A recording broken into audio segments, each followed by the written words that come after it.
मित्रों, महाकाल दरबार चैनल में आप सभी का स्वागत है। मित्रों, आज की कथा है जब भगवान श्री राम और भगवान परशुराम जी आमने सामने हुए। भगवान शिव का धनुष टूट चुका था। जनकपुरी में ध्वनि गूंजी, राम ने धनुष तोड़ दिया। पूरे संसार में यह समाचार फैला और इसकी गूंज पहुंची उस तपस्वी योद्धा के कानों तक।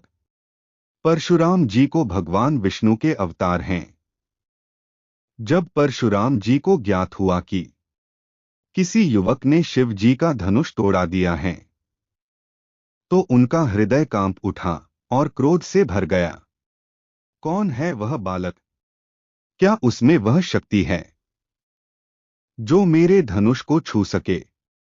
परशुराम जी निकले अयोध्या की ओर, हाथ में वही दिव्य धनुष जिससे उन्होंने पृथ्वी के क्षत्रियों को समाप्त किया था।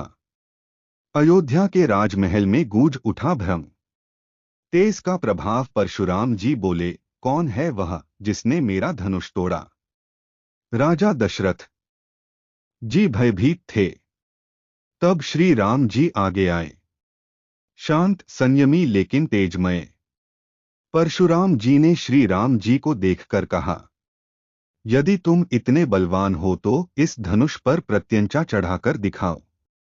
श्री राम जी बोले, हे ब्राह्मण देवता, इक्ष्वाकु वंश के क्षत्रिय अपनी शक्ति का प्रदर्शन नहीं करते हैं, पर अपमान भी सहन नहीं करते हैं। और अगले ही क्षण श्री राम जी ने वह धनुष लिया और एक ही झटके में प्रत्यंचा चढ़ा दी। श्री राम जी बोले, हे परशुराम जी, अब बताइए इस बाण को किस लक्ष्य पर चलाऊं? परशुराम जी अब समझ चुके थे, यह कोई साधारण मानव नहीं है, यह स्वयं विष्णु जी है। पूर्ण अवतार श्री राम जी बोले, अब मैं आपको वह दृष्टि देता हूं जिससे आप मेरे वास्तविक स्वरूप को देख सको। परशुराम जी स्तब्ध रह गए। उनका तेज क्षीण हो गया, अहंकार जलकर भस्म हो गया। श्री राम जी ने बाण छोड़ा, पर वह परशुराम जी के शरीर पर नहीं, उनके अहंकार पर चला। धरती कांप उठी, आकाश चीर गया और परशुराम जी मूर्छित होकर गिर पड़े।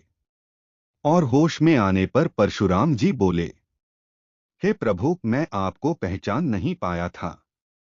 आप ही परम सत्य है, आप ही धर्म है, मुझे क्षमा करें। श्री राम जी ने उन्हें उठाया, आशीर्वाद दिया और परशुराम जी श्री राम जी की आज्ञा से महेंद्र पर्वत पर चले गए। अब वे योद्धा नहीं, एक विनीत तपस्वी थे। वहां उन्होंने वर्षों तप किया। बिना तेज, बिना क्रोध, बिना अभिमान। एक दिन उनके पितर प्रकट हुए और बोले, हे पुत्र, अब वसुंधरा नदी पर जाकर स्नान करो, वहीं से तुम्हें अपना तेज और पुण्य प्राप्त होगा। उन्होंने तीर्थ स्नान किया और अपने भीतर का शुद्ध निर्मल तेज पुनः प्राप्त किया। मित्रों, इस कथा से हमें क्या सीख मिलती है? बल से बड़ा है विनय, तेज से बड़ा है क्षमा और अहंकार से बड़ा है आत्मज्ञान। परशुराम जी जैसे ब्राह्मर्षि भी जब अभिमान में डूबे तो स्वयं भगवान ने उन्हें विनम्रता का पाठ पढ़ाया। यदि आपको यह दिव्य कथा पसंद आई हो तो लाइक करें, कमेंट करें और चैनल को सब्सक्राइब करना ना भूलें। जय श्री राम। हर हर महादेव।